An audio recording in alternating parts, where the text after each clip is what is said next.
Camera बात हो। चंद्रशेखर जी हमारे लिए भगवान है।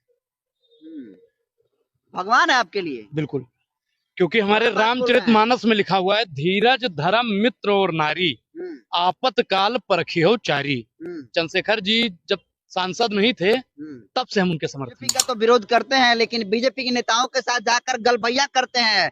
गिरिराज सिंह के साथ आपने देखा नहीं कि किस तरीके से गलभैया कर रहे थे? किसी के साथ मिलना। बताइए, आप सचमुच में ब्राह्मण ही है ना? क्योंकि इतना चंद्रशेखर आजाद के समर्थन में खोल कर आना कोई बहुजन समाज के लोग ही कर सकता है। चंद्रशेखर आजाद जी के साथ में काफी संख्या में बहुत ब्राह्मण हैं। चंद्रशेखर जी का दबदबा था, दबदबा है और दबदबा रहेगा। समझ रहे हैं? कायम रहेगा। गद्दी पे चाहे उर है या चंद्रशेखर जी नियम सियम रहेगा। वो मतलब कौन?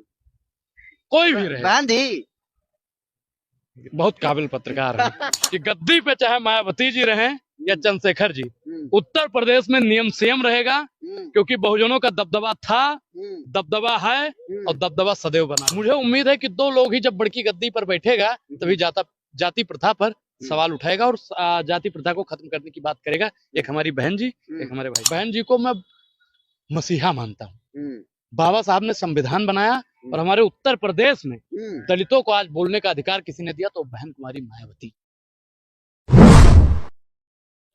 दोस्तों, इन दिनों सोशल मीडिया पर एक वीडियो काफी तेजी से वायरल हो रही है। वायरल वीडियो में भीम आर्मी के चीफ और नगीना के सांसद चंद्रशेखर आजाद जी हैं, और जो कैमरे में आपको अभी देख रहे हैं शख्स, इनका नाम जो अनुराग ओझा है, ये है चंद्रशेखर आजाद। इनको कह रहे हैं कि तुम मेरे साथ फोटो खींच कर डाल देना, कोई तुम्हें छूने से पहले 4 बार सोचेगा। और क्या कुछ मुद्दा था, इसको लेकर हम इनसे जानने की कोशिश करेंगे। तो अनुराग ओझा जी कैसे हैं? मैं बहुत ठीक हूँ। क्या मामला था जिसमें चंद्रशेखर ने कहा कि तुम पर हमला करने से पहले कोई 4 बार सोचेगा, मेरा फोटो अपने साथ में खींच कर डाल देना? बीते कुछ दिन पहले पटना जंक्शन पर मेरे ऊपर हमला हुआ था। आजाद जी से बात हुई मेरी, उसके बाद में चंद्रशेखर जी यहाँ पे भी आए हुए थे। तो गर्दनी बाग में उनसे मुलाकात होती है तो वो कहते हैं कि सर्किट हाउस आ जाना, वही बातचीत करेंगे। फिर उनसे मुलाकात होती है, उनसे हम अपनी पूरी बात विस्तार से बताते हैं और उनका हम इंटरव्यू भी करते हैं। तो कहते हैं कि मेरे साथ फोटो अनुराग मेरा छोटा भाई है, अपनी टीम को बोलते हैं इसका ध्यान रखिएगा और मेरे साथ एक फोटो खींचकर डाल दीजिए, कोई हमला करने से पहले 4 बार सोचेगा। उसमें आप आगे भी कह रहे हैं कि अभी पटना में 10 दिन रहना है, कोई चाकू को घोंप दिया तो बोले कोई नहीं मारेगा, आशीर्वाद है हमारा। तो भरोसा है। चंद्रशेखर जी हमारे बड़े भाई हैं और बड़का भैया का आशीर्वाद सदैव हमारे ऊपर ऐसे ही बना रहे, यही ईश्वर से प्रार्थना है। तो और बहुत सारे तो संगठन है बिहार में, उनके पास क्यों नहीं गए? क्यों चंद्रशेखर के पास गए? देखिए, आवाज कौन उठाता है, मायने ये रखता है। नरेंद्र मोदी से बड़ा इस समय किसी का संगठन नहीं है। बहुत मजबूत संगठन है। क्या वो दलितों की बात करते हैं? क्या वो सवर्ण समाज की बात करते हैं? क्या वो महिलाओं की बात करते हैं? क्या वो युवाओं की बात करते हैं? क्या वो श्रमिक भागीदारी की बात करते हैं? क्या वो किसान न्याय की बात करते हैं? नहीं। ये सब बात कौन करता है? नगीना के सांसद। तो हम तो भैया वही फरियाद लेकर जाएंगे। क्यों? बिहार में उनसे बहुत बड़े हिंदू सारे संगठन है, आप ब्राह्मण समाज से आते हैं, ब्राह्मण में कोई नहीं था नेता? देखिए, नेता तो बहुत हैं, लेकिन हमारी आवाज कौन उठा रहा है? बहुत लोगों ने सोशल मीडिया पर देखा वो वीडियो, हजारों लोगों ने ट्वीट किया और मुझे लगता है कि कम से कम करोड़ों से ज्यादा व्यूज उस पर आ चुका है वीडियो पर। तो आप बताइए कि क्या किसी के आगे स्क्रॉल नहीं हुआ वो रील? सबके आगे हुआ। कोई बोला? नहीं बोला। बोलता वो है जो सामाजिक सुधार चाहता है, बोलता वो है जो मान्यवर काशीराम की विचारधारा पर चलता है, बोलता वो है जो बाबा साहब की विचारधारा पर चलता है, बोलता वो है जो संविधान के बताए हुए रास्तों पर चलता है। तो आपको भरोसा था कि चंद्रशेखर के पास जाएंगे तो चंद्रशेखर आजाद आपको रिस्पॉन्स करेंगे? बिल्कुल भरोसा था। तो अभी ऑफलाइन बात, ऑफ कैमरा बात हो। चंद्रशेखर जी हमारे लिए भगवान है। भगवान है आपके लिए? बिल्कुल, क्योंकि हमारे रामचरितमानस में लिखा हुआ है, धीरज धर्म मित्र और नारी आपतकाल परखियो चारी। चंद्रशेखर जी जब सांसद नहीं थे तब से हम उनके समर्थन में हैं। तब से हम उनके समर्थन में हैं और चंद्रशेखर जी हमको जानते हैं व्यक्तिगत तौर पर भी। तो चंद्रशेखर आजाद अनुराग ओझा के नजर में भगवान है? बिल्कुल, मेरे लिए भगवान। भगवान कैसे हुए? जो हमारे विपत्ति में खड़ा है, सच्चा साथी वही है। और अगर आपका मित्र दुर्योधन है तो आपको रथ से उतर जाना चाहिए, नहीं तो कर्ण की तरह मारे जाएंगे। तो हमारे साथ तो भगवान श्री कृष्ण साक्षात चंद्रशेखर जी, मतलब कृष्ण की तरह हमारे रथ को चला रहे हैं। चंद्रशेखर आजाद पर आरोप ये भी लगता है कि चंद्रशेखर आजाद बीजेपी के बी टीम है, उनके नहीं, विरोधी नहीं। कहते हैं कि वो चंदू हैं। एक चीज बताएं भाई, चंद्रशेखर जी जितना सवाल पूछते हैं बीजेपी से कौन पूछता है? अगर बी टीम होते तो दलितों पर शोषण होता है तो चंद्रशेखर जी कहते कि यार छोड़ो, क्या बोले, रहने दो, टाल मटोल कर देते। लेकिन हर मुद्दे पर मुखर होकर चंद्रशेखर जी भारतीय जनता पार्टी का विरोध करते हैं। अभी वक्फ बोर्ड वाला ही देख लीजिए, चंद्रशेखर जी ने क्या कहा कि हम लोग सड़क पर भी करेंगे, और जैसे किसान आंदोलन के लिए सरकार को धूल चटाया था वैसे इसको भी धूल चटाना पड़ेगा। बीजेपी का तो विरोध करते हैं, लेकिन बीजेपी के नेताओं के साथ जाकर गलबैया करते हैं। गिरिराज सिंह के साथ आपने देखा नहीं कि किस तरीके से गलबैया कर रहे थे। किसी के साथ मिलना, विपक्ष अगर पक्ष से मिलकर हो सकता है कि सामाजिक सुधार की बात करने के लिए गया हो। मीडिया, मैं फिर बोलता हूँ कि मीडिया जब तक सत्ता की गोदी में खेलेगी तब तक इस देश का उद्धार होने वाला नहीं है। इसका नाम लिख दिया जनतंत्र खबर और करते हो भाजपा की खबर, तो ऐसे महाराज काम थोड़ी होता है। भाजपा की नहीं खबर करते हैं, बहुजन की खबर करते हैं। बहुजन की खबर करते हैं तो चंद्रशेखर जी अगर उनसे मिल ले गिरिराज जी से तो एक सवाल नहीं पूछते। आप बोलते कि चंद्रशेखर जी गिरिराज जी से मिलकर बहुजनों के उत्थान की बात कर रहे थे। आपको पता है वहां क्या बात हुई थी? बहुजनों के उत्थान की बात हुई, युवाओं के उत्थान की बात हुई, महिलाओं के उत्थान की बात हुई, किसानों के उत्थान की बात हुई, सर्व समाज संभव की बात हुई। तो ये बताइए, आप सचमुच में ब्राह्मण ही है ना?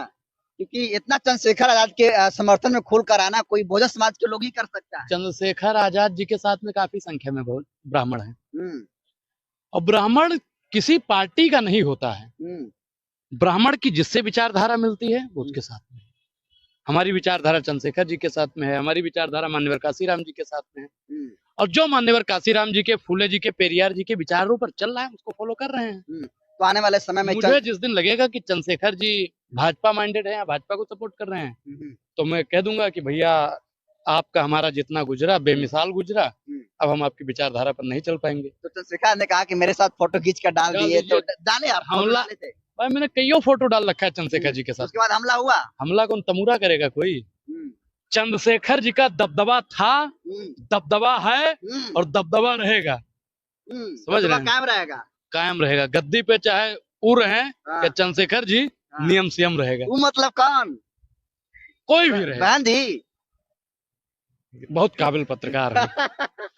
मैं फिर बता दूं कि गद्दी पे चाहे मायावती जी रहे या चंद्रशेखर जी, उत्तर प्रदेश में नियम संयम रहेगा, क्योंकि बहुजनों का दबदबा था, दबदबा है और दबदबा सदैव बना रहेगा। तो क्या लगता है चंद्रशेखर आजाद का भविष्य कहाँ देख रहे हैं आज के दौर में? बहुत बड़ी कुर्सी वो पाने वाले हैं। क्या मतलब प्रधानमंत्री बन जाएंगे वो? बिल्कुल प्रधानमंत्री बनना चाहिए, और जिस दिन वो प्रधानमंत्री बनेंगे उस दिन अनुराग ओझा उनकी एक और वीडियो करेगा कि लोग वक्फ बोर्ड बिल पास कर रहे हैं, कोई किसानों के लिए बिल पास कर रहा है, कोई युवाओं के लिए पास कर रहा है। आप एक ऐसा बिल बनाइए जो जाति प्रथा को खत्म करने वाला बिल हो। इस पर तो चंद्रशेखर बिल ला रहे हैं, कह रहे हैं कि चर्चा करेंगे इस पर। बिल्कुल चर्चा होनी चाहिए, बिल्कुल चर्चा होनी चाहिए। मुझे उम्मीद है कि दो लोग ही जब बड़की गद्दी पर बैठेगा तभी जाति प्रथा पर सवाल उठाएगा और जाति प्रथा को खत्म करने की बात करेगा। एक हमारी बहन जी, एक हमारे भाई साहब। दूसरा तीसरा कोई नहीं है? तीसरा कोई कर ही नहीं सकता है। तो आप अनुराग ओझा हैं, आप ही से एक और ओझा टीचर थे जिनका नाम ओझा सर था, वो भी चंद्रशेखर आजाद को प्रधानमंत्री बना रहे थे और उनकी जमानत जब्त हो गई। पढ़ यार जमानत जब्त हो गई, फिर पढ़ के आओ। तुम कितने वोट से हारे हैं जानते हो? मैं पूरा पढ़ के वो तो हारे हैं, ये तो नहीं। हार में ना जीत में किंचित नहीं, भयभीत में कर्तव्य पथ पर जो मिला ये भी सही वो भी सही। आप बताइए, अटल बिहारी वाजपेयी जी भी हारे थे। हारने को तो साहब अगर अब की बार वो वाला खेला ना करते तो कईयों राउंड बनारस से पीछे चले थे। वो वाला खेला मतलब कौन? अब आप जानते हैं वो वाला खेला, मसीनिया तंत्र। सुनिए, खैर इंदिरा जी भी चुनाव हारी थी, तो चुनाव हारना जीतना तो लगा रहता है। बहुजन के एक बहुत बड़े मसीहा ने कहा था कि पहला चुनाव हारने के लिए लड़ा जाता है, दूसरा चुनाव विपक्ष में बैठने के लिए लड़ा जाता है, और तीसरा चुनाव जीतने के लिए लड़ा जाता है।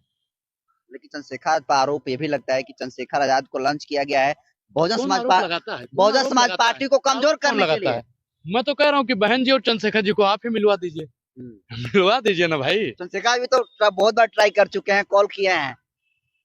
तो हम क्या कह रहे हैं कि वो तो मिलना चाहते हैं, और आपके पास अगर कोई जुगाड़ है तो बहन जी को और चंद्रशेखर जी को एक मंच पर कर दीजिए। दिखावा है चंद्रशेखर आजाद का फोन लगाना स्टूडियो में, सहानुभूति बटोरने के लिए इस तरीके से। बताएं भाई, मैं बहुत खराब आदमी हूँ, मैं किसी के भी बारे में सुन सकता हूँ लेकिन बहन जी के बारे में और चंद्रशेखर जी के बारे में अगर आप उल्टा सीधा बोलेंगे तो आपके लिए अच्छा नहीं होगा। आप चाहे किसी भी समाज के पत्रकार हों। इतनी दीवानगी है दोनों के प्रति। बिल्कुल, बहन जी को मैं मसीहा मानता हूँ। बाबा साहब ने संविधान बनाया और हमारे उत्तर प्रदेश में दलितों को आज बोलने का अधिकार किसी ने दिया तो बहन कुमारी मायावती जी ने। तो बहन जी के प्रति अनुराग ओझा कुछ सुन नहीं सकता। तो हमारे उत्तर प्रदेश में जाके किसी पेड़ से भी पूछ लेंगे ना तो भी मायावती जी के बारे में आपको बता देगा। पेड़ भी बता देगा बहन जी के बारे में। क्योंकि मायावती जी की जो हम व्याख्या बताने लगेंगे तो पत्थर भी आंसू बहाने लगेंगे। मायावती एक महान थी उत्तर प्रदेश के लिए और पूरे देश के लिए। वो आयरन लेडी थी और अभी भी वो दबदबा कायम है। दबदबा उनका था है और रहेगा। दबदबा कौन खत्म करेगा वो। लेकिन बहुत सारे लोग सवाल उठाते हैं कि पॉलिटिकल ग्राफ बहन जी का लगातार गिर रहा है। नहीं गिर रहा है। उसके पीछे का कारण है कि बहन जी ने कुछ ऐसे लोगों को अपनी पार्टी का मुखिया बना दिया जिससे बहुजन समाज, मुझे जहां तक मेरा राजनीतिक समझ है, जिससे बहुजन समाज नाराज हुआ।